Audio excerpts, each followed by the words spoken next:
You've been waiting for the perfect moment to transform your life, when you have more time, more money, more energy, more clarity about what needs to change.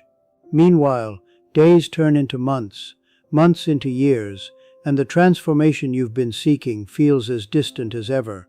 But what if I told you that the most profound life changes don't require perfect conditions, elaborate plans, or even significant time investments? What if transformation could begin right now, in this very moment, with principles so simple yet powerful that they've been quietly revolutionizing lives for over 2,500 years? Today we'll explore 9 Buddhist principles that don't just promise eventual change, they create immediate shifts in how you experience reality itself. The first principle reveals the power of this moment awareness and why transformation always happens now, never in some imagined future. Most people live in constant postponement, waiting for Monday to start that diet, waiting for the new year to make changes, waiting for retirement to finally live fully. But Buddhism teaches that the only moment that actually exists is this one, and every moment contains the complete potential for total life transformation. Think of your life like a river that's constantly flowing. You cannot step into yesterday's water, it's already downstream. You cannot step into tomorrow's water, it hasn't arrived yet. You can only step into the water that's here right now.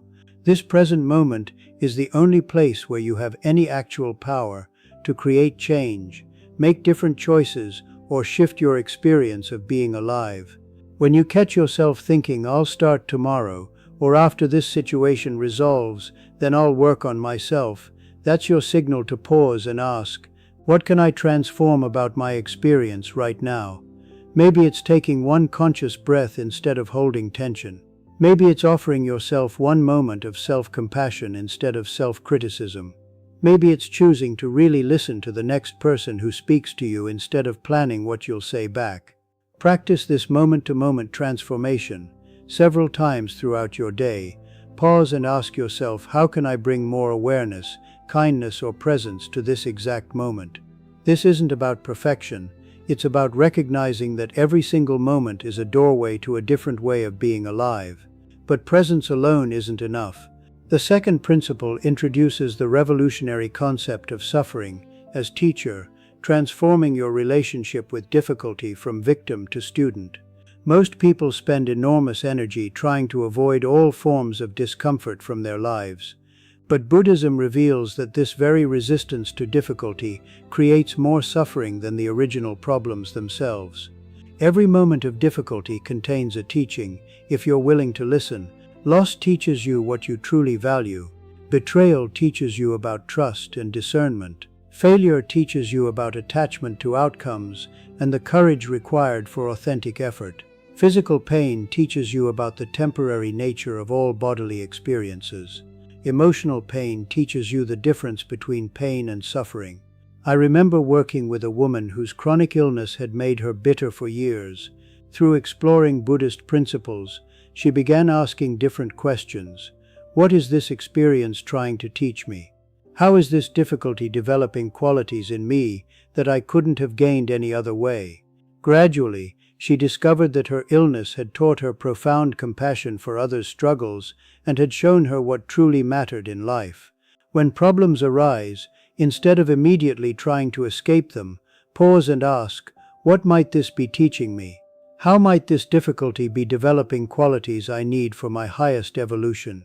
This shift from victim to student transforms suffering from meaningless torture into meaningful education. Yet learning from difficulty requires developing a crucial skill.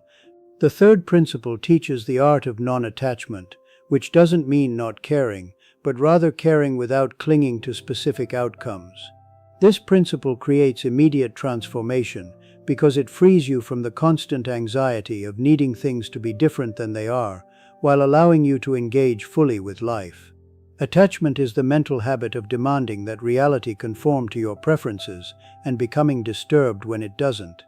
You attach to people behaving in certain ways, to your plans unfolding without obstacles, to your body remaining healthy, to your achievements bringing lasting satisfaction. This attachment creates suffering, not because caring is wrong, but because attachment involves trying to control things that are fundamentally beyond your control. Non-attachment means loving without possessing, trying without being destroyed by failure, caring without being devastated when things change. Think of it like planting a garden. You prepare the soil carefully, plant the seeds with attention, water and tend them consciously, but you don't spend your time trying to force them to grow faster or demanding they bloom in specific ways. Practice this daily non-attachment. Identify one area where you're currently demanding that reality be different than it is. Then experiment with caring just as much, while releasing your grip on controlling the outcome. Say to yourself, I will give my best effort and love to this situation, and I release my need to control exactly how it unfolds. This isn't indifference, it's the ultimate expression of love that trusts life's wisdom. But non-attachment requires something even more fundamental. The fourth principle reveals the power of compassionate self-acceptance, recognizing that the relationship you have with yourself sets the tone for every other relationship and experience in your life. Most people relate to themselves with a harshness they would never direct toward a good friend, creating internal stress that colors everything else they experience. Self-compassion isn't self-pity or making excuses for harmful behavior. It's treating yourself with the same kindness you would offer to someone you love who was struggling with similar challenges. When you make mistakes, instead of launching into self-attack, you respond with understanding. When you face difficulties, instead of adding self-criticism to external problems, you offer yourself support and encouragement. This principle creates immediate transformation because self-criticism is one of the most energy-draining activities humans engage in. When you stop waging war against yourself, enormous energy becomes available for actually improving your circumstances and contributing positively to the world around you. Think of self-compassion like being a loving parent to yourself. A good parent doesn't pretend their child is perfect or avoid addressing problematic behavior, but they approach correction from a foundation of unconditional love and belief in the child's inherent goodness and potential for growth. Practice this transformative self-relationship. When you notice self-criticism arising, pause and ask, how would I speak to a dear friend facing this same situation? Then offer yourself those same words of understanding and encouragement. Place your hand on your heart and say, this is a difficult moment. May I be kind to myself as I navigate this challenge. Yet self-compassion must be balanced with something equally important. The fifth principle introduces mindful action, the practice of aligning your daily choices with your deepest values rather than simply reacting to circumstances or following habitual patterns. This creates immediate transformation because it bridges the gap between who you want to be and how you actually live moment by moment. Most people experience frustration because their actions don't match their intentions. They value kindness, but respond with irritation when stressed. They want to be present with loved ones, but spend time together while mentally absent. They aspire to health, but make choices that undermine their physical and emotional well-being. Mindful action means pausing before significant choices and asking, does this action align with who I want to be? Will this choice serve my highest well-being and the well-being of others? This doesn't mean becoming rigid, but rather bringing consciousness to decisions that usually happen automatically. In Buddhist understanding, every action is a seed that produces fruit in your life. Actions aligned with wisdom, compassion, and awareness produce experiences of peace, connection, and satisfaction. Actions motivated by reactivity, selfishness, or unconsciousness produce experiences of conflict, isolation, and dissatisfaction. Practice this daily alignment. Before making significant choices throughout your day, pause and ask, what would the person I most want to become do in this situation? Then make that choice, even when it feels challenging. This isn't about perfection. It's about gradually closing the gap between your ideals and your actual behavior. But conscious action requires understanding something crucial.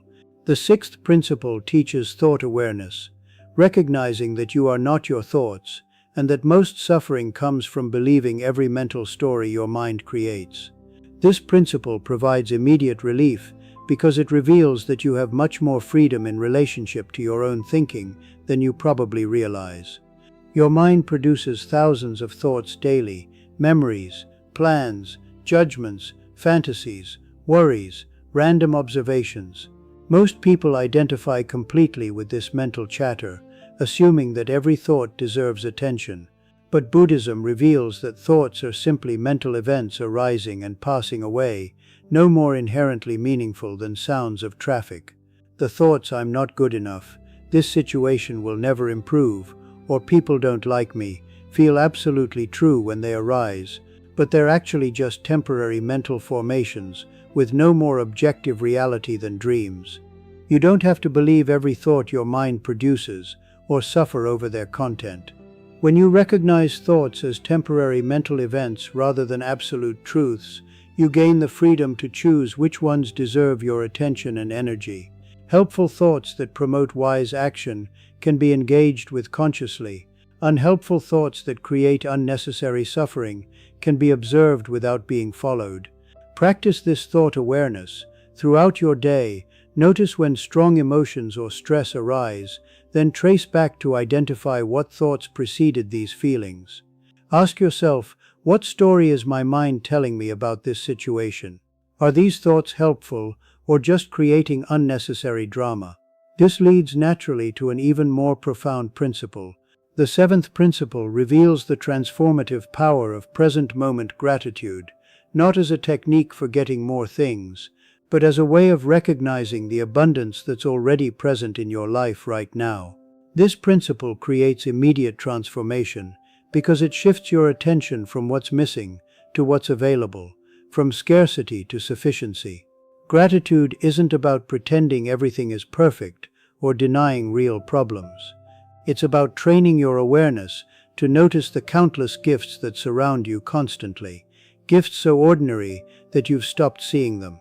The miracle of breath entering your lungs without conscious effort, the incredible complexity of your body maintaining life while you sleep, the fact that you have shelter, that someone somewhere loves you. Your brain's natural tendency is to focus on problems and threats. This kept your ancestors alive, but often keeps modern people miserable. Gratitude practice deliberately retrains your attention to notice what is working, what is beautiful, what is supportive in your daily experience. Practice this gratitude transformation.